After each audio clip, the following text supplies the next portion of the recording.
যাকে আপনি বেশি ভালোবাসবেন সেই আপনার জীবনে সবচেয়ে বড় আঘাতটা এনে দেবে। যার সঙ্গে আপনি বেশি বার্তালাপ করবেন, মানে কথাবার্তা, আজকে মেসেঞ্জারে কথা হবে, ফেসবুকে কথা হবে, কাল হোয়াটসঅ্যাপ থেকে ফোন, চ্যাটিং থেকে চেটে দিয়ে চলে যাবে, কিছু করতে পারবেন না। এটাই হচ্ছে জগৎ, এটাই হচ্ছে দুনিয়া।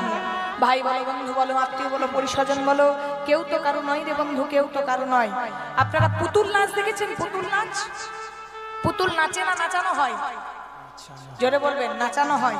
আচ্ছা, যে নাচায় তাকে বলে রিং মাস্টার। তাকে দেখতে পান কোথায়? থাকে প্যান্ডেলের ওপরে। ঠিক আমরাও তেমন রক্ত মাংসে গড়া এক একটা পুতুল। আমাদের সুতোটা ধরে আছে একজন রিং মাস্টারকে ভগবান। যেমন করে নাচাচ্ছে তেমন করে নাচছি। নাচানো শেষ হবে, অভিনয় শেষ হবে, খাঁচা থেকে পাখিটা উড়ে যাবে।